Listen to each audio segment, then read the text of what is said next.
this is somebody who is barren. That fellow, oh, that man who wears only one shirt and his collar is torn. They like to call you by your afflictions. But I'm trusting that today the Lord will make you a limit breaker. You will break limits in every sense. Let me just share with you a few things that I found about this. I regard him as a great man. First thing that you will find with him is that he had a physical barrier. He was blind, but he could hear. You know, I hear that blind people compensate a lot for their blindness, and their sense of hearing is very sharp. They can hear sharper than all that they needed to have seen. They now compensate for it by hearing. So he had clearly who was passing through Jericho, and he knew it was Jesus. His sense of perception was very sharp.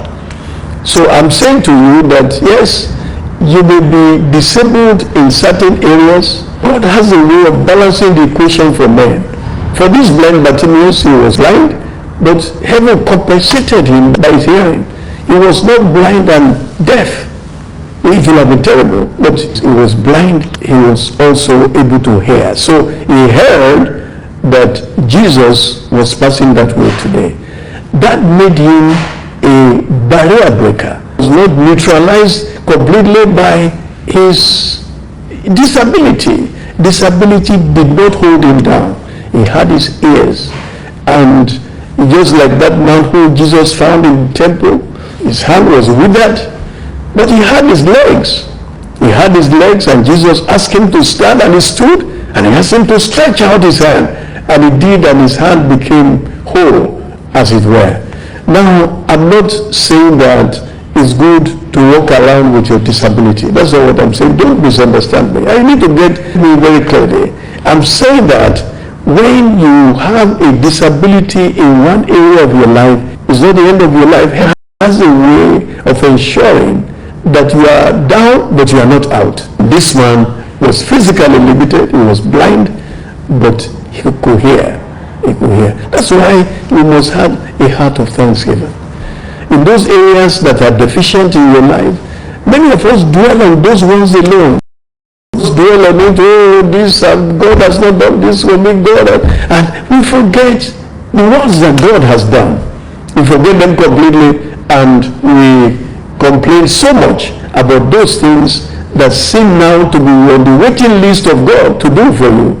God has a to-do list, and you must be grateful for what he has done. When you are grateful for what God has done, he will do more for you. Number two, this blind man was socially poor. You could regard him as a drag of society. But he did not allow the shame of his blindness to knock him down. Yes, he was blind. He was a beggar. He stood by the way begging. And once you are a beggar, you are poor, ostensibly. But he did not allow the shame of that to call on God of heaven when he knew his Kairos time was come. And I know that God will help you. You don't see yourself only in the limit of the things that as the world see you. You must see yourself beyond what they see you. They call you poor, call yourself rich. Whatever name they call you, reverse it and be the opposite of what the world is saying that you are. Number three, you also see that when Jesus finally called him, if you read that story a little further, you will see that the garment was going to be a hindrance. Garment was going to be a hindrance. You know what he did? He yanked it off.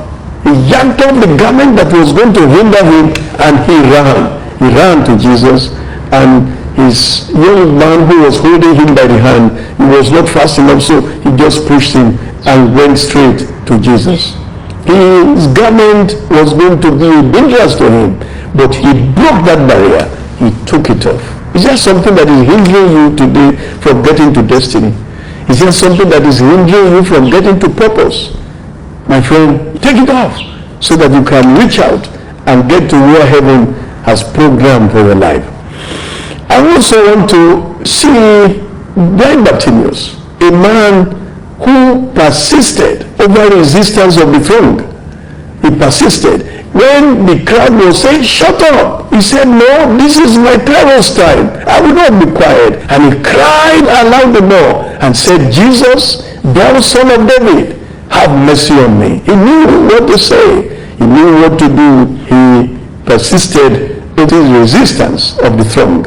And people standing on your way, on the way of your getting to where heaven has assigned for you, don't let them stop you.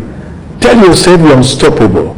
Tell yourself no barrier is too strong to stand on your way to get into what heaven has destined for you. These are the 5 things I want to share. I've said that he had a physical barrier which he overcame. He overcame it by compensation that heaven gave him. He was unsighted, but his hearing was very sharp. So he was an overcomer. Number 2, I said he was socially poor, but he didn't allow the shame of poverty to hold him down. He overcame it by continual pushing.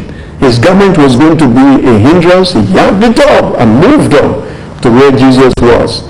And then the multitude, they shouted him down. They said, no, he's not looking for a person like you. Shut up.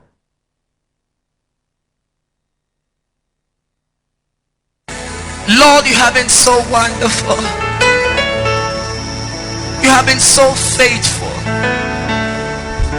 I look back over the years, I still wonder how I got here. But Lord, you have been merciful. In my down moments, Lord, you lifted me. You gave me a new song. I'm grateful. We are grateful, oh God, for the things that you've done. We magnify you. We give you praise. We give you praise. We give you praise. We give you praise. Somebody open up your mouth and exalt it. I am not just the only one who have a reason to praise God and worship. I know you have a reason. It is not just about me, just about you. It's just give him praise. God has done something. God has given you breath.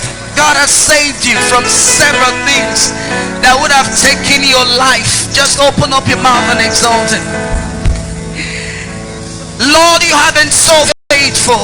We give you praise. We give you praise. And I say,